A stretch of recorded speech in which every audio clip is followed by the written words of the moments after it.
¿Qué tal? Muy buenas, estamos aquí en otro video. Este va a ser el primer tutorial del canal. En este video de lo que vamos a hablar va a ser sobre algo que, pues bueno, muchos de ustedes ya conocerán, pero también muchos de ustedes tampoco. Se sorprenderían de la cantidad de personas que ni siquiera saben que esto se puede hacer. Y esto les puede ahorrar mucho dinero. Vamos a hablar de cómo se puede convertir un disco duro interno en un disco duro externo. Es realmente un procedimiento muy sencillo si se tienen las piezas adecuadas. Para empezar, no hace falta comprar un disco duro. Con que se tenga una computadora vieja se le puede sacar el disco. De hecho, tenemos dos opciones, que son los famosos discos IDE, que son los que se usaban antes, y tenemos los discos SATA como este que tengo aquí metido, que pues bueno, está un poco complicado enseñárselos ahorita. Y dentro de estas dos opciones de discos también contamos con otras opciones dentro de cada grupo, que sería el tamaño del disco duro. Todo depende de la portabilidad que le queramos dar o de la disponibilidad de material que tengamos. Tenemos la primera opción, vendría siendo el disco de 2,5 pulgadas, que es el que traen las laptops, que por darles una idea será más o menos como una parte de esto aproximadamente, y como de este grueso. Realmente no podría mostrarles porque no tengo uno a la mano, pero los otros dos tipos sí que se los puedo mostrar. Este es un disco de 3 pulgadas, de 3,5, y finalmente tenemos los discos de 5 pulgadas, que de hecho ya no se fabrican actualmente, pero seguramente si piensan desarmar una computadora vieja, tal vez tenga uno de estos. No importa cuál tamaño decidan usar, cualquiera de los tres nos va a servir perfectamente. Ahora, es también muy importante qué dispositivo vayamos a comprar para convertir estos discos en un disco externo.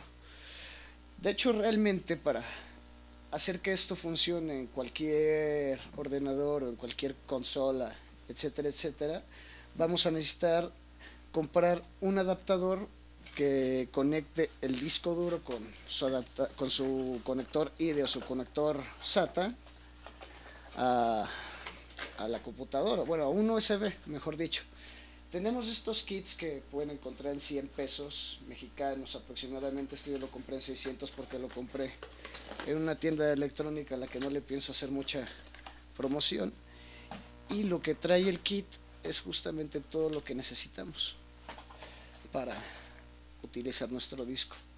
Es muy importante mencionar que se necesita un adaptador sí o sí, porque si ustedes intentan cortar un cable IDE, por así decirlo, un cable SATA, y pegarlo al USB, lógicamente no va a funcionar por las conexiones de datos. Aquí adentro de este adaptador hay un chip integrado que se puede decir que convierte los datos de este o estos dos a un USB. Entonces también en el kit nos va a venir, ya por lo general todos los kits vienen con adaptadores para conectar un disco IDE o para conectar un disco SATA. Aquí se les zafó un alambre que le puse para que tenga la caja, ya verán de qué hablo. Y pues bueno, esta tripita sirve justamente para conectar de la fuente de poder, que es Molex, de un disco viejo a un disco moderno, y trae un cable para conectar un disco moderno también, o bien se puede conectar un disco viejo. Estos kits son muy fáciles de instalar, realmente no tienen mucha ciencia. Solo es cuestión de insertar nuestro conector apropiado, que en este caso es un Devstar que saqué de una Macintosh, de una eMac. Metemos nuestro conector IDE, vemos que esté firmemente instalado dentro del disco para que no vaya a ser ningún corto, y posteriormente tendremos dos opciones. En la mayoría de kits nos va a venir una fuente de poder que trae un conector Molex, un adaptador de Molex a SATA, y pues bueno, trae un cable C13, que va a este conector C14, o bien pueden traer un conector C8 y un cable C7. En algunos casos, o en caso de que compren el adaptador ya de uso, lo que pueden hacer es reutilizar una fuente de poder vieja.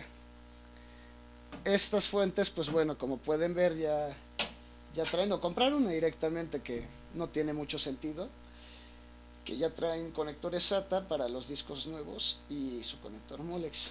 Luego en un video ya les explicaré cómo se reutiliza una fuente de estas, ya sea para una maquinita arcade o para uno de estos case, que es como les llaman. Pero bueno, de momento lo dejaremos de lado. Entonces, finalmente conectan su conector Molex, en este caso, de la fuente de poder al disco duro, ya que tengan listo, y pues bueno, va la luz y va al ordenador. Muy importante, siempre antes de conectarlo a la luz tienen que meterlo al aparato en el que lo van a utilizar y luego ya encienden el disco duro. En el caso de algunos aparatos tiene un poco más de chiste. ¿Por qué esto? Porque los discos duros son muy frágiles y si digamos que no les gusta que los desconectes como si fueran una USB, o sea, hay que conectarlos de una manera segura y extraerlos también de una manera segura, porque esto, si lo desconectan sin extraerlo primero o sin apagar el aparato en caso de que no se pueda, se les va a fastidiar, porque por lo general las cabezas van a seguir encima de los platos y ustedes le cortan la corriente. Lo que va a suceder es que, bueno, en pocas palabras, van a echar a perder el disco duro y no hay manera de repararlo nosotros mismos. Pues bueno, en el caso de los discos duros modernos, lo que tendrían que hacer es que estos discos traen un conector SATA para la fuente de poder y un conector SATA para los datos. El conector SATA para los datos va a ser el más pequeño de los dos cables, como pueden ver, y el más grande siempre va a ser la fuente de poder. Entonces, esta tripita que va a venirles con el key, de caso de que compren un key, lo van a meter por acá y van a conectarlo cuidadosamente al disco duro. Perdonen que no pueda mostrarlo muy bien en cámara, pero entre que quiero que vean y entre que tengo que conectarlo no puedo. Entonces nos aseguramos que estén firmemente conectados los cables en nuestro disco SATA. Y pues bueno, también para que se vea bonito el asunto pueden hacerlo una cajita.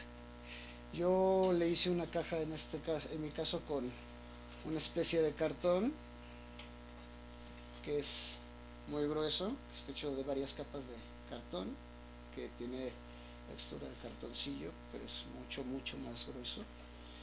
Le puse unas bisagras para que tenga una tapa. El disco duro va fijo con sus 3 tornillos y eso justamente evita que esté bailando dentro de la caja. Con un taladro y bueno, aquí a la mala con un cúter le hice unas ranuras para que ventile y no se queme. Yo no les recomiendo hacer esta solución, les recomiendo comprar siempre un case, pero bueno, hay casos en los que no hay la plata necesaria para hacer esto. Y pues bueno, finalmente solamente va a ser cuestión de conectar el cable SATA al adaptador USB, que por lo general en todos los kits es el mismo adaptador genérico pero con otra etiqueta.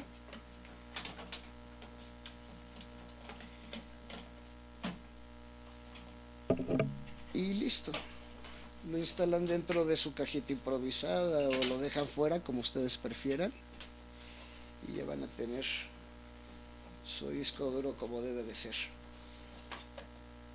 Es un poco medieval mi solución de la caja, pero me es funcional y la utilizo con la consola. Ahorita en otra parte del video andaremos un poco en el tema. También cuando compren las cajas ya hechas, hay muchas veces que ya traen este mecanismo y ya solamente es cuestión de meterle el disco duro. También hay una segunda opción de adaptadores que es justamente una caja, que esto es una unidad de SD, pero hagan de cuenta que es por el estilo, porque a final de cuentas también tiene conectores SATA y un convertidor a USB.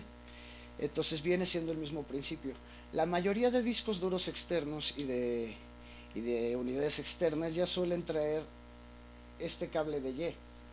Muchos ya lo traen en USB 3.0, este es USB 2.0 porque ya la compré hace unos años, pero básicamente es el mismo principio. El problema de las unidades con un cable de Y o de las cajas conversoras o case de Y es que justamente programas que requieran un gran acceso al disco, es decir, estar leyendo y escribiendo demasiado, pues bueno, eso simplemente va a hacer que se ralentice o directamente que se trabe y no funcione y marque algún error. Eso pasa mucho, por ejemplo, con el Wii U. Entonces, por eso yo siempre recomiendo ya sea comprar un adaptador o un disco duro externo con fuente dedicada, que a un disco duro externo ya fabricado o a un case que traen un cable de Y. De verdad, yo siempre les recomiendo que el disco duro lo alimenten aparte y lo tengan conectado a su corrientita y todo eso y su cablecito aparte para los datos, para que no tenga ninguna clase de problema. En un ordenador, una computadora es más difícil que esto corra, pero aún así puede llegar a pasar con determinados sistemas operativos, determinados programas, etcétera, etcétera. Y pues bueno, ahora voy a enseñarles un poco cómo funciona nuestro disco duro externo improvisado en un aparato ya funcionando.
Pues bueno, ahora sí les voy a enseñar cómo funciona justamente esto del disco duro. Ya lo tenemos aquí funcionando. Ahora vamos a entrar a los ajustes de sistema.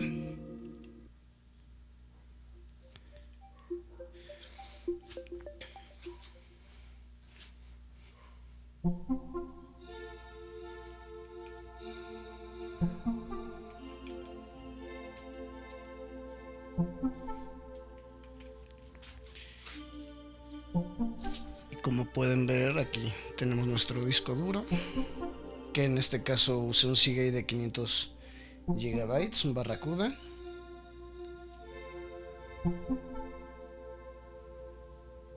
Y pues bueno, podemos ver que va a funcionar exactamente igual que un disco duro externo comprado, ¿no? Siempre se toma mucho tiempo en esta pantalla. Y bueno, pues aquí pueden ver que guarda perfectamente todos nuestros datos, tal cual.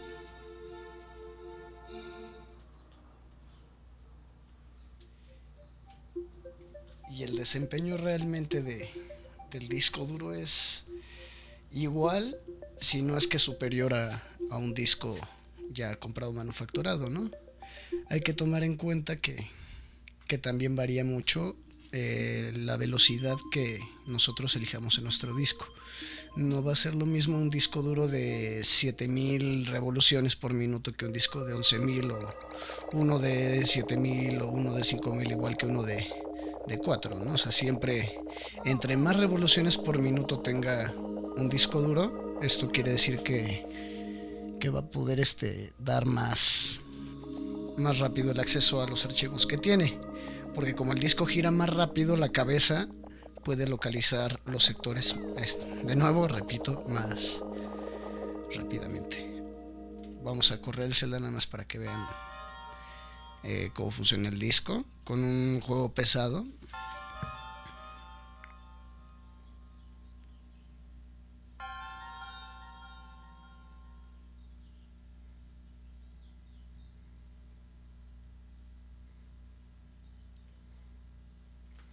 Pues bueno, ahí lo ven, aquí lo tenemos. Ahora quiero que vean el tiempo de carga.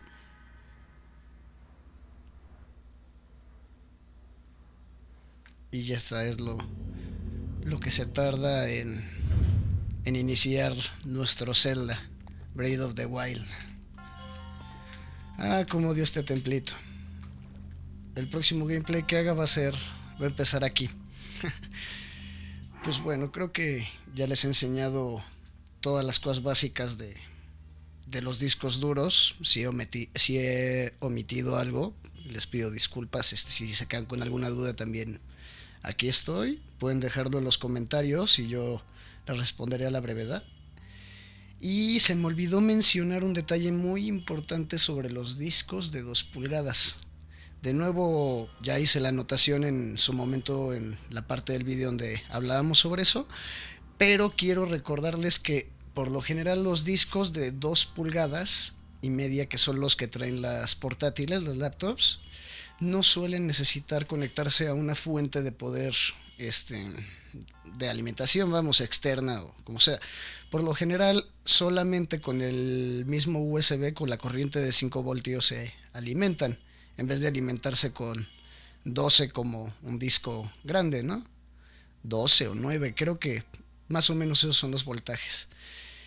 Así que si tienen alguna laptop muerta, pues nada más sería cuestión de conseguir el adaptador de SATA USB, ya sin necesidad tal vez de conseguir el kit entero. También esta regla aplica con los IDEs. De hecho, con los SATAs no sé tal cual cómo se maneje esto, pero al menos en el caso de los IDEs, la misma entrada del adaptador USB es la que le da la alimentación. Los SATAs tengo mi duda porque son 2 puertos distintos, el de alimentación y el de datos, ¿no? Aunque, bueno, no tengo mucha experiencia con portátiles, así que tal vez los discos SATA de 2 pulgadas y media se manejen distinto a los más grandes, que son los que yo suelo manejar. Bueno, pues esto ha sido todo por hoy y gracias por verlo.